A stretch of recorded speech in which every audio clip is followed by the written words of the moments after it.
Hi guys, అది తమిళనాడులోని తిరుచికి సమీపంలో సమయపురం ఉంది. సమయపురంలో ప్రభు అనే వ్యక్తి ఉన్నాడు. అతడు పూల వ్యాపారం చేస్తున్నాడు. అతనికి 30 ఏళ్ళు. అతని భార్య పేరు వినోదిని, ఆమెకు 27 ఏళ్ళు. వీరికి 2 పిల్లలున్నారు. 12 ఏళ్ల క్రితం వీరిద్దరూ లవ్ చేసుకుని ఇంట్లో అందరినీ ఒప్పించి పెళ్లి చేసుకున్నారు. పూల దుకాణానికి దగ్గరలో ఇల్లు అద్దెకు తీసుకున్నారు. ఉదయం దుకాణానికి వెళ్తే ప్రభు సాయంత్రమే తిరిగి వచ్చేవాడు. తక్కువ రాబడి ఉన్న అద్దె ఇంట్లో ఉన్న ఆ కుటుంబంలో సంతోషానికి కొరత లేదు. 2023 నవంబర్ 4వ తేదీ ఉదయం 10 గంటలకు ప్రభు తమ్ముడు వివేక్ వీరి ఇంటికి వచ్చాడు. అన్నెక్కడా అని వదినను అడిగాడు. అన్నకు కాల్ చేస్తే స్విచ్ ఆఫ్ అని వస్తోంది. ఎక్కడికి వెళ్ళాడు అని ఆరా తీశాడు. ఉదయమే అతడు పనికి వెళ్ళాడు. పనిలో ఉన్నప్పుడు సరిగ్గా ఫోన్ తీయడు. రాత్రి 9 గంటలకు ఇంటికి తిరిగి వస్తాడని వదిన చెప్పింది. వివేక్కు కొంచెం సందేహం కలిగింది. అన్నకు ఎప్పుడు ఫోన్ చేసినా వెంటనే తీసేవాడు. ఎందుకంటే ప్రతిరోజు పూల వ్యాపారం గురించి వారిద్దరూ మాట్లాడుకునేవారు. కానీ అతడు ఫోన్ తీయకపోవడంతో అనుమానం కలిగింది. వెంటనే పూల షాపుకు వెళ్ళి అన్నెక్కడా అని అడిగాడు. ప్రభు రాలేదని అక్కడున్న వారు చెప్పారు. అలాగైతే ఉదయమే ఇంటి నుంచి వెళ్ళిన అన్న ఎక్కడకు వెళ్ళాడని భయం వేసింది. అన్న వచ్చాడా అని స్నేహితులను కూడా విచారించాడు. ఆ తర్వాత అతని కోసం చాలా వెతికాడు. ఇలాంటి క్రమంలోనే అతడు పోలీస్ స్టేషన్కు వెళ్ళి కంప్లైంట్ చేశాడు. ఆ కంప్లైంట్ తీసుకున్న పోలీసులు ఒకరోజు వెయిట్ చేశారు. మరుసటి రోజు కూడా అతడు రాలేదని తెలిసి ఎంక్వైరీ స్టార్ట్ చేశారు. ఇలాంటి కేసులు పోలీసుల దృష్టికి వచ్చినప్పుడు మొదట ఇంట్లో ఉన్నవారిపైనే సందేహపడతారు. అందువల్ల మొదట వినోదిని ఆరా తీశారు.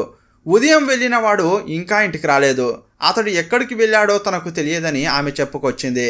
కానీ పోలీసులకు ఆమెపై అనుమానం కలిగింది. ఆమె ప్రిపేర్ అయి మాట్లాడుతున్నట్లు వారికి అనిపించింది. ఆమెకే తెలియకుండా ఆమె మొబైల్ నంబర్ను ట్రాక్ చేశారు. ప్రభు మొబైల్ స్విచ్ ఆఫ్ అయింది అతని ఇల్లే అని తెలిసింది. అతడు మొబైల్ తీసుకెళ్లలేదా అని వినోదిని అడిగితే అతడు మొబైల్ తీసుకెళ్ళినట్లు చెప్పింది. అతడు మొబైల్ తీసుకెళ్తే లొకేషన్ అక్కడే చూపించాలి, కానీ ఇంట్లో చూపిస్తోందని పోలీసులకు సందేహం ఇంకా బలపడింది. ప్రభు తమ్ముడు వివేక్ను పిలిచి విచారించారు. ఉదయం 7 గంటలకు వ్యాపారం గురించి మాట్లాడాలని అన్నకు కాల్ చేశాను. 2-3 రోజులుగా అతనితో కంటిన్యూగా మాట్లాడుతూనే ఉన్నాను. ఈరోజు ఉదయం 9కి కాల్ చేస్తే రిసీవ్ చేసుకోలేదు. కంటిన్యూగా ఫోన్ చేస్తుంటే స్విచ్ ఆఫ్ అయిందని చెప్పుకొచ్చాడు. మా అన్నకు తాగుడు అలవాటు ఉంది. వైన్ షాప్కు కూడా వెళ్ళి వెతికాను. అక్కడ కూడా అతడు కనిపించలేదని చెప్పాడు. ఇకపై పోలీసులకు వినోదిపైనే అనుమానం ఉంది. ఆమె మొబైల్ ఫోన్ను చెక్ చేసినప్పుడు భారతి అనే యువకునితో ఆమె ఎక్కువగా మాట్లాడుతున్నట్లు తెలిసింది.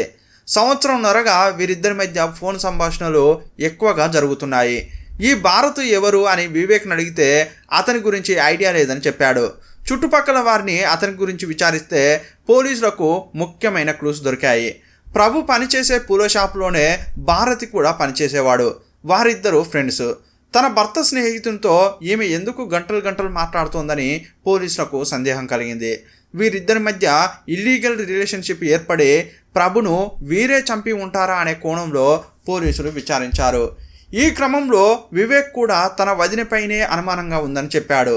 ఫోన్ చేసినప్పుడల్లా నా మనసేం బాగోలేదని, దానికి మీ వదినే కారణమని మా అన్న చెప్పేవాడు. ఆమెనే మా అన్నను ఏదో చేసి ఉంటుందని అతడు చెప్పడంతో వినోదిని భారతిని అరెస్ట్ చేశారు. వినోదిని భారతి మధ్య ఇల్లీగల్ రిలేషన్షిప్ ఉన్నట్లు ఒప్పుకున్నారు. ఈ క్రమంలో వినోదిని ఏం చెప్పిందంటే, మేమిద్దరం ప్రేమించి పెళ్లి చేసుకున్నాం, కానీ మాకు ఎప్పుడూ గొడవలు జరుగుతుండేవి. మా మధ్య ప్రేమ అనేది లేకుండా పోయింది. ఈ క్రమంలో ప్రభు తాగుడుకు బానిసయ్యాడు. ప్రతిరోజు ఫుల్లుగా తాగొచ్చి చిత్రహింసలు పెట్టేవాడు. చెప్పుకోలేని విధంగా కొట్టేవాడు. తాగితే ఏం చేస్తున్నాడో అతనికే తెలియదు. ఇదంతా భరించేదాన్ని. కానీ నవంబర్ 4వ తేదీ ఎప్పట్లాగే తాగొచ్చాడు, బాగా కొట్టాడు. ఇదంతా పిల్లలు కూడా చూశారు. పిల్లలు నిద్రపోయిన తర్వాత ఇకపై నీతో జీవించలేనని ఇంటి నుంచి బయటకు నడుచుకుంటూ వెళ్ళాను. చాలా దూరం వెళ్ళాలని చూసా, కానీ నా వెనకే ప్రభు కూడా వచ్చాడు. నేను ఏరు దగ్గరకు వెళ్తుంటే అతడు కూడా నా వెనకే వచ్చాడు. అక్కడ కూడా గొడవ జరిగింది. కోపం తట్టుకోలేక అతన్ని ఏరులో తోసేసి ఇంటికి వచ్చానని చెప్పింది. ఇదంతా విన్నాక ప్రభు చనిపోయాడన్న విషయం పోలీసులకు తెలిసింది. ఆ ఏరులోనో లేక ఏరు పక్కనో డెడ్ బాడీ పడి ఉంటుందని అనుకున్నారు. కానీ వివేక్ ఏం చెప్పాడంటే మా అన్నకు ఈత బాగా వచ్చని చెప్పాడు. అతడు బాగా తాగి ఉన్నాడు కదా, అందువల్ల మునిగిపోయి ఉంటాడని పోలీసులు చెప్పుకొచ్చారు. వెంటనే పోలీసుల టీం ఆ ఏరు దగ్గరకు వెళ్ళి వెతికింది. ప్రభు డెడ్ బాడీ మాత్రం దొరకలేదు. అప్పుడే పోలీసులకు వినోద్ని చెప్పేదంతా అబద్ధమై ఉండొచ్చని అనుమానం కలిగింది. ఈ హత్యలోకి భారతి వచ్చి ఉంటాడేమోనని అనుకున్నారు. భారతి మొబైల్ సిగ్నల్స్ కూడా చెక్ చేశారు. అతని మొబైల్ సిగ్నల్ కూడా నవంబర్ 4వ తేదీ రాత్రి ప్రభు ఇంటి దగ్గరే చాలాసేపు చూపించింది. ఈ క్రమంలో వినోద్ని చెప్పిందంతా అబద్ధమని పోలీసులు గుర్తించారు. మళ్ళీ ఫుల్ కోటింగ్ ఇచ్చారు. అప్పుడు అన్ని వాస్తవాలు వెలుగులోకి వచ్చాయి. ప్రభు వినోద్ని వీరిద్దరి మధ్య ఎప్పుడూ గొడవలు జరుగుతుండేవి. ప్రేమించి పెళ్లి చేసుకున్నప్పటికీ కొన్నాళ్లకు వారి మధ్య ప్రేమ ఎగిరిపోయి గొడవలు మాత్రమే మిగిలాయి. ఈ గొడవలు జరుగుతున్న క్రమంలో వాటిని మరిచిపోవాలని ప్రభు తాగుడుకు బానిసయ్యాడు. తాగాకే ఇంటికి వచ్చేవాడు. భారతికి 23 ఏళ్ళు. భారతి ప్రభు ఇద్దరు కలిసి తాగేవారు. ఈ పరిచయంతో ప్రభు ద్వారా అతడు పనిచేసే పూల షాపులోనే భారతి కూడా చేరాడు. ప్రతిరోజు ఇద్దరు కలిసి తాగేవారు. అలా ఇద్దరి మధ్య స్నేహం ఇంకా పెరిగింది. ప్రభు ఫుల్లుగా తాగి మైకంలో పడిపోతే భారతిని ఇంటికి తీసుకొచ్చి వదిలేవాడు. ఈ క్రమంలోనే వినోదినికి భారతికి పరిచయం పెరిగింది. ప్రభును ఇంటికి తీసుకొచ్చి వదిలే క్రమంలో ఫోన్ నంబర్లు మార్చుకున్నారు. ఆ తర్వాత ఇద్దరు మాట్లాడుకునేవారు. ఇక ఇద్దరి మధ్య వివాహేతర సంబంధం ఏర్పడింది. ప్రతిరోజు వినోదిని చూడాలనే ఉద్దేశంతో కావాలనే ప్రభును బార్కు తీసుకెళ్లి బాగా తాగించి అతడు డిచ్ అయిన తర్వాత ఇంటికి తీసుకువెళ్ళేవాడు. ప్రభు లేవలేని స్థితిలో ఉన్నప్పుడు అతన్ని ఒక రూమ్లో పడుకోబెట్టి మరో రూమ్లో వినోదిని భారతి శారీరక సంబంధం పెట్టుకునేవారు. ప్రతిరోజు రాత్రి కాగానే ప్రభును తీసుకుని భారతి వస్తాడని అతని కోసం ఆమె వెయిట్ చేసేది. ఇలా వీరిద్దరి మధ్య సంబంధం సంవత్సరం పాటు సాగింది.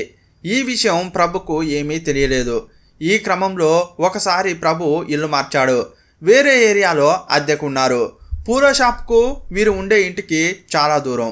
ఈ సమయంలో ప్రభు తన దగ్గర ఉండే వైన్ షాప్లో రోజు తాగేవాడు. అందువల్ల భారతితో కలిసేవాడు కాదు. ఇతడు తాగి డిచ్ అయితేనే ఇంటికి తీసుకెళ్లి వినోదినితో ఉల్లాసంగా గడిపేవాడు భారతి.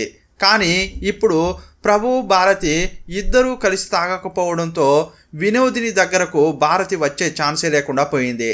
అందువల్ల భారతి వినోదిని ఎడబాటును తట్టుకోలేకపోయారు. ఈ ఇల్లు నచ్చలేదని పూల షాప్కు దగ్గరలో ఉందామని భర్తతో వినోదిని పోరు పెట్టుకునేది. అందువల్ల అక్కడి నుంచి షాప్కు దగ్గరలో ఇంకో ఇంటికి మారారు. భారతి వినోదిని కలుసుకోవడానికి ఈజీగా మారింది. ప్రభు పూల షాపుకు వెళ్ళగానే వినోదిని ఇంటికి భారతి వచ్చేవాడు. పిల్లలు కూడా స్కూల్కు వెళ్ళేవారు. ఇంట్లో ఎవరూ లేని సమయంలో వీరిద్దరూ ఆ ఇంట్లో ఎంజాయ్ చేసేవారు. తప్పు చేసేవారు ఏదో ఒకరోజు తప్పకుండా దొరికిపోతారు. అలాగే ఒకరోజు ప్రభుకు వినోదిని దొరికిపోయింది. వినోదిని మొబైల్ చూసినప్పుడు భారతితో సాన్నిహిత్యంగా ఉన్న ఫోటోలను చూశాడు. ఈ క్రమంలోనే తను ఇంతకు ముందున్న ఇల్లు నచ్చలేదని ఎందుకు చెప్పిందో అతనికి అర్థమైంది. వీరిద్దరి మధ్య సంబంధం ఏ లెవెల్కి వెళ్ళిందంటే ఆమెను కలవడం ఈజీగా ఉండాలని భారతి కూడా ఆమె ఉండే ఏరియాలోనే ఇల్లు అద్దెకు తీసుకున్నాడు. ప్రతిరోజు భారతి ఆమె ఇంటికి వెళ్తే చుట్టుపక్కల వారికి సందేహం వస్తుంది. అందువల్ల వినోదిని అప్పుడప్పుడు భారతి ఇంటికి వెళ్ళేది. అంతా రహస్యంగా సాగుతున్న క్రమంలో మొబైల్ ఫోన్ ద్వారా దొరికిపోతానని ఆమె అస్సలు ఊహించలేదు. ప్రభుకు ఈ విషయం తెలియగానే చాలా కోప్పడ్డాడు. ప్రతిరోజు గొడవ జరుగుతున్నా నేను నీపై ప్రేమతోనే ఉన్నాను. భార్యా పిల్లల కోసమే కష్టపడుతున్నాను. నేను తాగుడుకు బానిసైనా కూడా ఇంట్లో అవసరమైనవన్నీ కొంటున్నాను. కానీ నాకు నా భార్య ఇలాంటి ద్రోహం చేస్తుందా అని అతడు తట్టుకోలేకపోయాడు. భారతితో కలిసి తాగేవాణ్ణి, కానీ స్నేహితుడే ఇంత ద్రోహం చేస్తాడని అస్సలు ఊహించలేదని బాగా ఏడ్చాడు. తను మత్తులో ఉండగా ఇంకో రూమ్లో వారిద్దరూ ఎంజాయ్ చేశారని తెలిసి అతడు భరించలేకపోయాడు. కానీ కోపంతో భార్యని ఏదైనా చేస్తే కుటుంబం ఆగం అవుతుందని ఆలోచించాడు. తన భార్య దగ్గరకు వెళ్ళి, నీకు భారతికి మధ్య ఉన్న సంబంధం నాకు తెలుసు, కానీ దయచేసి ఇక అంతా వదిలేయి. ఇకపై నేను కూడా తాగను. మనం మన ఫ్యామిలీ సంతోషంగా ఉందామని చెప్పాడు. వెంటనే భారతి దగ్గరికి వెళ్ళి నా భార్యని ఇంకోసారి కలవద్దని వార్నింగ్ కూడా ఇచ్చాడు. ఈ క్రమంలో భారతి వినోద్ని మాట్లాడుకోవడం ఆపేశారు. 3 నెలలు బాగానే గడిచాయి. కానీ ఒకరోజు ప్రభుకు ఒక షాకింగ్ విషయం తెలిసింది. ఇంకా వినోదిని భారతి వివాహేతర సంబంధం కొనసాగిస్తున్నట్లు తెలిసింది. షాపుకు వెళ్ళిన ప్రభు ఏదో మర్చిపోయానని మధ్యాహ్నం ఇంటికి వచ్చాడు. ఇల్లు లాక్ చేసి ఉంది. అనుమానంతో భారతి ఇంటికెళ్ళి చూస్తే అక్కడే వినోదిని ఉంది. మరుసటి రోజే అతడు ఇంటిని మరో చోటుకు మార్చాడు. ఇక ఇద్దరు కలుసుకోవడం కుదరలేదు. ఈ క్రమంలో ప్రభు అప్పుడప్పుడు జాగ్రత్త పడ్డాడు. భారతి వినోదిని మధ్య ఎడబాటు పెరగడంతో ప్రభుపై వారికి కోపం పెరిగింది. ఇక ఇద్దరు కలుసుకోవడం కుదరలేదు. ఈ క్రమంలో ప్రభు అప్పుడప్పుడు మాత్రమే తాగేవాడు. తన భార్య తన కళ్ళు గప్పి వెళ్లకుండా ప్రభు చాలా జాగ్రత్త పడ్డాడు. భారతి వినోదిని మధ్య ఎడబాటు పెరగడంతో ప్రభుపై వారికి కోపం పెరిగింది. అతడు ఉంటే తామిద్దరం కలుసుకోలేమని పగ పెంచుకున్నారు. ఒకరోజు ప్రభు షాప్కు వెళ్ళగానే ఇంటి నుంచి బయటకు వెళ్ళిన వినోదిని భారతిని కలిసింది.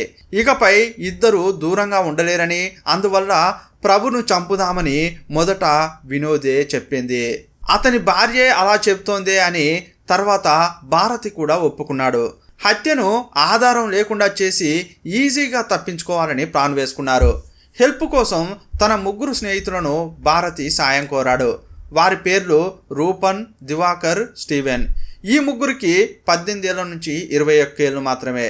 ఏ పని లేకుండా ఊరికే తిరిగే వారికి కొంత డబ్బు ఇస్తానని చెప్పి సాయం చేయమని భారతి అడిగాడు. నవంబర్ 4వ తేదీ ప్రభు తాగి ఇంటికొచ్చాడు. అతనికి భోజనంలో వినోదిని మత్తుమందు కలిపి ఇచ్చింది. తిన్న వెంటనే ప్రభు మైకంలో పడిపోయాడు. ఆ తర్వాత భారతి ఇంట్లోకి వచ్చాడు. వినోదిని భారతి కలిసి ప్రభు గొంతు నులిమి చంపేశారు. చంపాక ఎలా తప్పించుకోవాలని 3 గంటల పాటు ఆలోచించారు. ఈ క్రమంలోనే భారతి తన స్నేహితులను పిలిచాడు. కారులో వచ్చిన 3 డెడ్ బాడీని తీసుకుని అటవీ ప్రాంతానికి వెళ్ళారు. ప్రభు డెడ్ బాడీపై పెట్రోల్ పోసి కాల్చారు. డెడ్ బాడీ కాలుతుంటే తిరిగి వచ్చేశారు. కానీ అదే రోజు వర్షం పడింది. డెడ్ బాడీ పూర్తిగా కాలిందా లేదా అని అనుమానం వచ్చింది. మరుసటి రోజు స్పాట్కు వెళ్ళి చూశారు. డెడ్ బాడీ సగం మాత్రమే కాలింది. వర్షం రావడం వల్ల పూర్తిగా కాలలేదు. అందువల్ల సగం కాలిన డెడ్ బాడీని ముక్కలు ముక్కలుగా నరికారు. ఆ పార్ట్స్ను తీసుకెళ్లి 2 వేర్వేరు డ్యామ్లలో పడేశారు. ఈ పనులన్నీ చేస్తున్న క్రమంలో వినోదినికి భారతి అప్డేట్ చేస్తూనే ఉన్నాడు. అంతా బాగానే జరుగుతున్న క్రమంలో నవంబర్ 5వ తేదీ ఉదయం ప్రభు తమ్ముడు వివేక్ ఇంటికి వచ్చి అన్న ఎక్కడా అని అడిగాడు. ఆ తర్వాత పోలీస్ స్టేషన్లో కంప్లైంట్ చేశాడు. అతడు ఫిర్యాదు చేయడం వల్లే పోలీసులు ఈ కేసును విచారించారు. వెంటనే 5గురిని అరెస్ట్ చేశారు. ఆ తర్వాత 2 డ్యామ్ల దగ్గరికి వెళ్ళి చెక్ చేస్తే డెడ్ బాడీ పార్ట్స్ అస్సలు దొరకలేదు. ఈ కేసును ఛేదించాలంటే డెడ్ బాడీ దొరకాలి. డెడ్ బాడీ లేకుండా వీరే హత్య చేశారని కోర్టులో నిరూపించడం కష్టమవుతుంది. అందువల్ల కావేరి, కొల్లిడం డ్యాముల్లో డెడ్ బాడీ కోసం చాలా వెతికారు. ఎంత వెతికినా డెడ్ బాడీ పార్ట్స్ దొరకలేదు.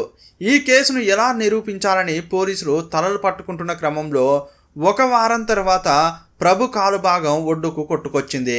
కుక్క దాన్ని తింటుంటే అది మనిషి కాలు అని గుర్తించిన స్థానికులు పోలీసులకు సమాచారం ఇచ్చారు. వెంటనే అక్కడికి వచ్చిన పోలీసులు ఆ కాలుకు DNA టెస్ట్ చేశారు. అది ప్రభు కాలే అని తెలిసింది. ఆ తర్వాత నిందితులను కోర్టులో హాజరుపరిచారు. ప్రస్తుతం 5గురు జైల్లో ఉన్నారు. ఈ కేసు ఇంకా విచారణ జరుగుతోంది. ఈ కేసుపై మీ అభిప్రాయం ఏంటో కామెంట్ బాక్స్లో రాయండి. మరో వీడియోలో మళ్ళీ కలుసుకుందాం. అప్పటి వరకు బాయ్ బాయ్.